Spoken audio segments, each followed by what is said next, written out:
পক্ষ থেকে একটি বিবৃতি দিচ্ছি। আপনারা জানেন যে গতকাল দুপুর 12টা 7 মিনিটে কলকাতা কর্পোরেশনের এলাকাভুক্ত তারাতলাতে একটি নির্মীয়মান বিল্ডিং ভেঙে পড়ে একটি মর্মান্তিক বেদনাদায়ক ঘটনা ঘটেছে। এই ঘটনায়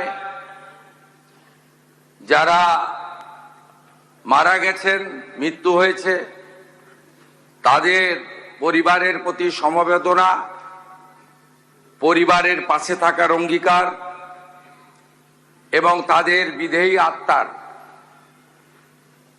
অমরত্ব প্রার্থনা করি। যারা আহত হয়ে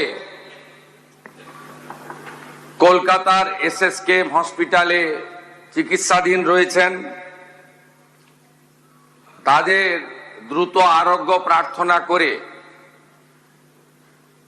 সরকার তাদের পরিবারের পাশে আছে এই অঙ্গীকারও জানাচ্ছে। আমাদের উদ্ধার কার্য যা গতকাল ঘটনা ঘটার 30 মিনিটের মধ্যে শুরু হয়েছিল, প্রথমে কলকাতা পুলিশ, ফায়ার ব্রিগেড এবং স্থানীয় জনগণ হাত লাগায়। সময় যত গেছে তার সাথে সিভিল ডিফেন্স, NDRF, আর্মি সবাই মিলে একযোগে উদ্ধার কার্যে হাত লাগায়। সেই উদ্ধার কার্য এখনো চলছে, সমাপ্ত হয়নি। সরকারের পক্ষ থেকে প্রথমে এলাকায় পৌঁছান মাননীয় স্বাধীন ভারপ্রাপ্ত রাষ্ট্রমন্ত্রী ডাক্তার ইন্দ্রনীল খান এবং UDMA মিনিস্টার অগ্নিমিত্রা পাল মহোদয়া। পরে পরে ফায়ার দপ্তরের মাননীয় রাষ্ট্রমন্ত্রী কৌশিক চৌধুরী এবং স্বাস্থ্যমন্ত্রী ডাক্তার শারদ মুখার্জি এবং স্বাস্থ্য প্রতিমন্ত্রী সুমনা সরকার চিকিৎসা উদ্ধার কার্য সরকারের সঙ্গে সমন্বয় এই কাজে হাত লাগান। আমি প্রথম থেকেই মনিটরিং করছিলাম, কিন্তু উদ্ধার কার্য চলাকালীন আমরা গিয়ে উদ্ধার কার্যে অসুবিধা সৃষ্টি হোক তাই আমরা খানিকটা বিলম্ব করে 4:30 5টার সময় বিকেলে আমি এলাকা পরিদর্শন করে প্রয়োজনীয় সমীক্ষা এবং নির্দেশ দিয়ে নবান্নতে চলে আসি। তারপরে আমি হসপিটালও ভিজিট করেছি। যারা উন্ডেড ছিলেন, কথা বলার মতো অবস্থায়, তাদের কাছ থেকে ডিটেলস নিয়েছি। রাত্রি 2টো পর্যন্ত আমাদের মন্ত্রী অগ্নিমিত্রা পাল, ডাক্তার শারদ মুখার্জি এবং কৌশিক চৌধুরী ওখানে ছিলেন, মধ্যরাত্রি বা ভোর রাত্রি পর্যন্ত।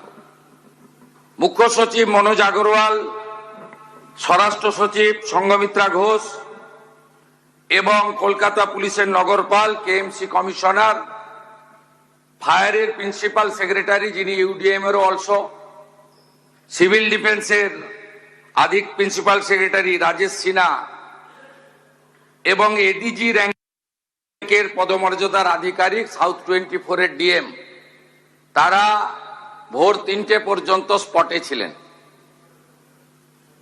এখন অবধি মোট 29 জনকে উদ্ধার করা গেছে, যার মধ্যে 9 জনকে মৃত ঘোষণা করা হয়েছে। 5 জনের পোস্টমর্টম করে দেহ পরিবারকে হস্তান্তর করা হয়েছে, বাকি 4টি আন্ডার প্রসেস। 20 জন চিকিৎসাধীন রয়েছে, তার মধ্যে আউট অফ ডেঞ্জার অর্থাৎ স্টেবল রয়েছেন 15, গুরুতর রয়েছেন 4, আর একটু আশঙ্কাজনক আছেন আরো 1। এই জায়গায় আমাদের উদ্ধার কার্য যারা করছেন এনডিআরএফ এবং আর্মির লোকেরা আরো কয়েকজনের সংখ্যা অল্প হলেও থাকার কথা একটু আগে আমাদের জানিয়েছেন।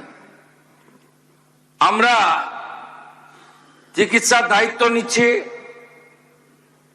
এবং আমরা ঘোষণা করছি রাজ্য সরকারের পক্ষ থেকে মৃতদের পরিবারকে, আবারও বলি, অর্থ দিয়ে মৃত্যুর ক্ষতিপূরণ হয় না, এটা স্বীকার করেও দায়িত্বশীল সরকার তার দায়িত্ব পালনের জন্য অঙ্গীকারবদ্ধ।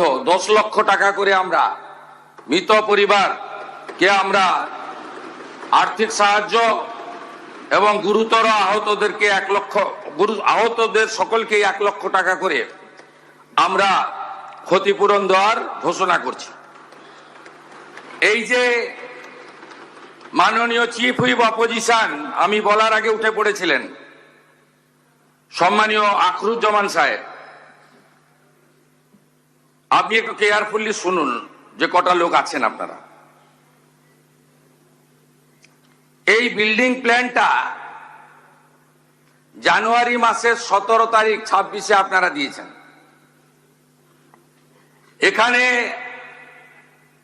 সব বের করেছি আমরা। এই আপনাদের পাপের ফল, সব জায়গায় টাকা নিতে নিতে এই সিটি অফ জয়কে এবং বৃহত্তর কলকাতাকে মৃত্যু পুরুতে আপনারা পরিণত করেছেন। একাধিক ইনসিডেন্ট, গার্ডেন রিচ থেকে শুরু করে শিক্ষা নেননি, সংশোধন করেননি, কোন উদ্ধার কার্যে এনডিআরএফ এবং আর্মিকে কোনোদিন ডাকেননি। গার্ডেন রিচের ধ্বংসস্তূপে আপনার জেলা মুর্শিদাবাদের যারা হাত খুলে মমতা ব্যানার্জিকে ভোট দেয় মুসলিম, তাদের 14 জন চাপা পড়ে মারা গেছিল, একজনকে উদ্ধার করতে পারেননি আপনারা জীবিত। আমরা এটা নিয়ে রাজনীতি করব না, কিন্তু কি করেছেন আপনারা, একটাকেও তো ছাড়ার কোনো সিন নেই। আপনার প্রাক্তন মেয়রের সই আছে এতে।